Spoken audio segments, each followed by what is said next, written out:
Bismillah, Alhamdulillah, binikmatihi tatimu hadhihi sholihat, wa kafa billahi syahidah, asyhadu an la ilaha illallah, wa asyhadu anna muhammadan abduhu wa rasuluh, alladzi la nabiyya wa la rasulah ba'dah, amma ba'du. Sahabat-sahabat yang dimuliakan oleh Allah subhanahu wa ta'ala, Alhamdulillah, kita berada di penghujung akhir Ramadan.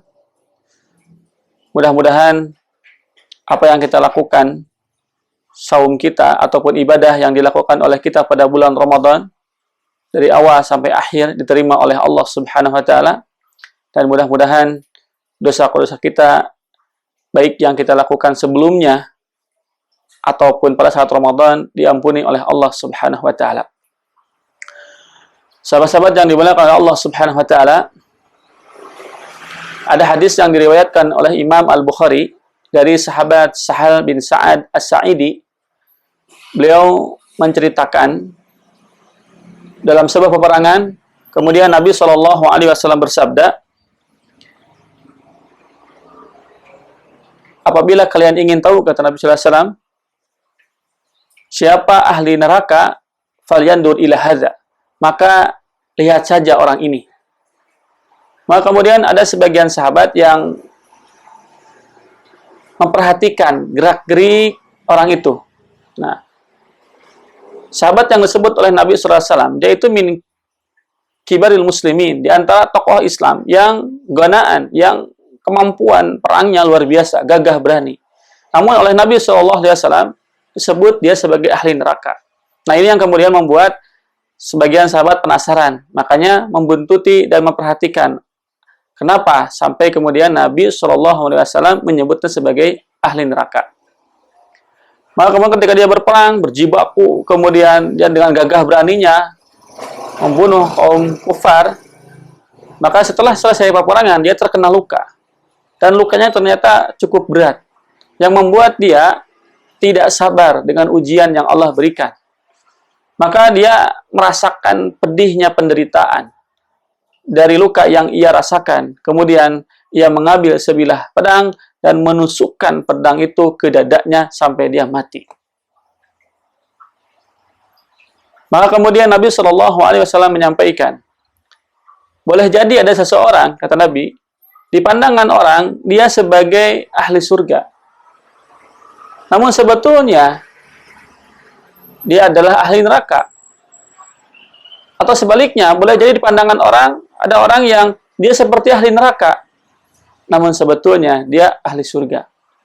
Makanya di akhir statementnya Nabi mengatakan, wa innamal a'malu bi khawatim.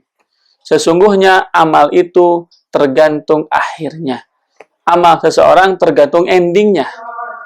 Maka kata Imam Az-Zarqani, maksudnya bahwa amal seseorang itu dibalas oleh Allah Subhanahu wa taala sesuai dengan akhirnya.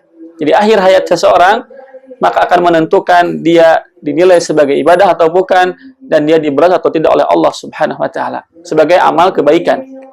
Maka sahabat-sahabat yang dimuliakan oleh Allah Subhanahu wa taala, ini memberi pelajaran buat kita bahwa kita satu harus menjaga niat dan meluruskan niat agar senantiasa niat itu lurus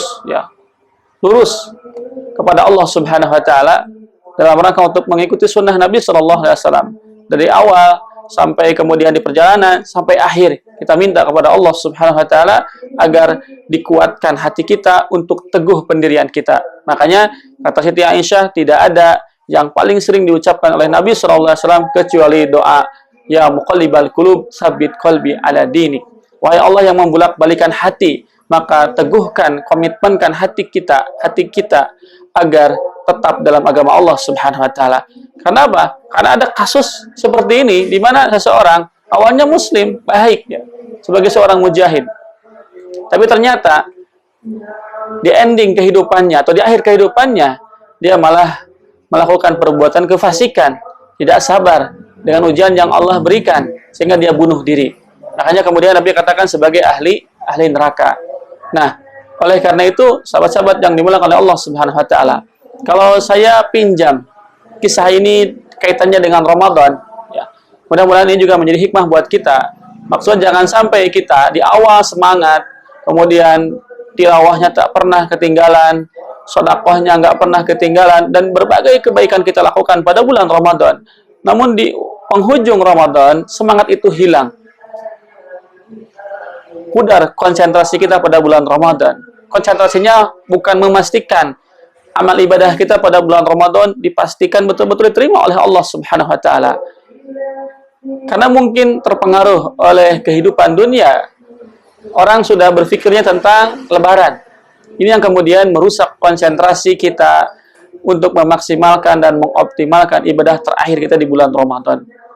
Padahal belum tentu kita bisa sampai lebaran. Karena bisa jadi Allah Subhanahu wa taala mematikan kita hari ini atau besok.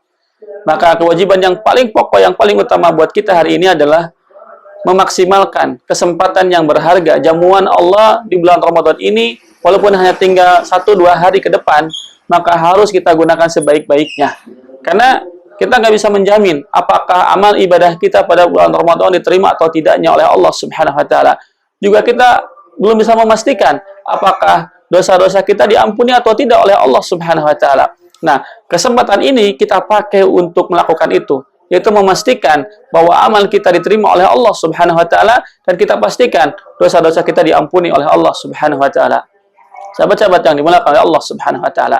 Dalam hadis yang diriwayatkan oleh Imam Al-Bukhari, Nabi kemudian menyampaikan satu hal yang sangat penting, menjadi iktibar buat kita, pelajaran yang berharga buat kita. Nabi bersabda, "La alaikum an tu'jabu bi ahadin qabla an tanduru lima yuhtamu lahu." Kalian jangan dulu heran terhadap seseorang sebelum kalian memperhatikan bagaimana akhirnya.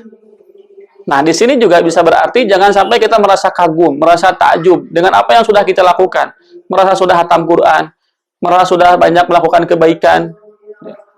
Padahal kita masih punya waktu untuk memastikan apakah betul itu diterima oleh Allah atau tidak. Nah, oleh karena itu kata Nabi, jangan dulu kemudian kita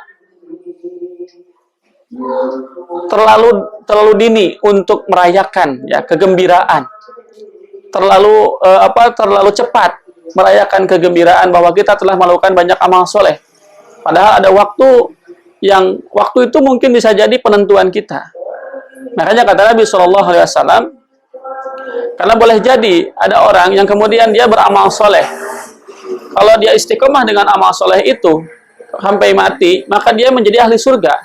Namun di tengah jalan dia kemudian berpaling atau tidak semangat, atau yang lainnya meninggalkan amal soleh itu, kemudian dia menjadi ahli neraka. Atau sebaliknya, ada orang yang di awal dia seperti ahli neraka. Kalau dia melakukan kemaksiatan itu sampai akhir, dia menjadi ahli neraka.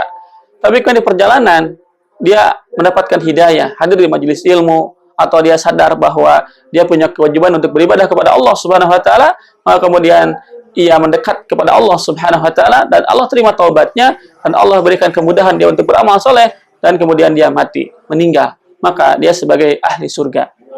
Makanya kemudian Nabi SAW menyampaikan, "Idza aradallahu bi'abdin khairan", Allah Subhanahu wa taala kalau menghendaki seseorang mendapatkan kebaikan, maka ista'malahu qabla mautihi, Allah akan membuat dia mampu melakukan amal soleh sebelum kematiannya. Maka sahabat kemudian bertanya, ya, apa yang membuat seseorang kemudian, atau apa maksud dari seseorang itu dibuat beramal soleh di akhirnya? Maka kata Nabi SAW, yuwafikuhu, ya, Allah akan memberikan ia bimbingan, taufik, digerakkan hatinya sebelum kematiannya sehingga dia mampu beramal soleh. Summa yukbiduhu, kemudian Allah mencabut ruhnya, mencabut nyawanya. Ini adalah nikmat yang terbesar. Nah, ini yang disebut dengan husnul khatimah. Sahabat-sahabat yang dimuliakan oleh Allah Subhanahu wa taala. Maka jangan sampai kemudian kita termasuk orang yang su'ul khatimah di bulan Ramadan ini. Maksudnya awalnya baik tapi endingnya tidak baik. Kita kehilangan konsentrasi dan kehilangan semangat di akhir Ramadan. Sehingga kita meninggalkan tilawah Quran, meninggalkan masjid, meninggalkan kebaikan demi kebaikan karena merasa sudah melaksanakan Ramadan. Padahal Ramadan masih ada waktu, di mana ini adalah bisa jadi waktu yang terakhir buat kita, kesempatan terakhir dari Allah Subhanahu wa taala untuk memastikan bahwa amal soleh yang kita lakukan harus betul-betul terjaga, dan kita harus pastikan bahwa amal soleh yang kita lakukan di kesempatan yang terakhir ini betul-betul diridhoi oleh Allah Subhanahu wa taala. Oleh karena itu, sahabat yang dimuliakan oleh Allah Subhanahu wa taala, mari kita maksimalkan di akhir detik-detik menuju Ramadan ini, sampai akhirnya Ramadan kemudian hilang, pastikan bahwa Allah ridho kepada kita. Karena 2 menit atau 5 menit pada bulan Ramadan itu sangat berharga dibandingkan dengan berjam-jam di luar Ramadan. Oleh karena itu, kalaupun misalnya Allah takdirkan sebelum adzan maghrib di tanggal 29 atau, berdoalah. Kita masih bisa beramal soleh lah. Kita masih berbuatlah. Karena bisa jadi itu adalah kesempatan terbaik dari Allah Subhanahu wa taala. Sahabat-sahabat yang dimuliakan oleh Allah Subhanahu wa taala, jangan sampai kemudian kita menyelesaikan Ramadan sebulan penuh tapi dosa kita tidak diampuni. Maka kata Nabi, rogima anfu rajulin, terhina dan dia rugi seandainya melewati bulan Ramadan sebulan penuh tapi tidak menjadikan dosanya diampuni. Naudzubillahi min dzalik. Oleh karena itu, pastikan dosa kita diampuni oleh Allah Subhanahu wa taala, dan pastikan amal soleh kita diterima oleh Allah Subhanahu wa taala, dan mudah-mudahan kita termasuk orang yang bertakwa. Amin ya rabbal alamin. Itu mungkin yang disampaikan, mudah-mudahan bermanfaat. Aqulu qouli hadza wa astaghfirullah li wa lakum. Assalamualaikum warahmatullahi wabarakatuh.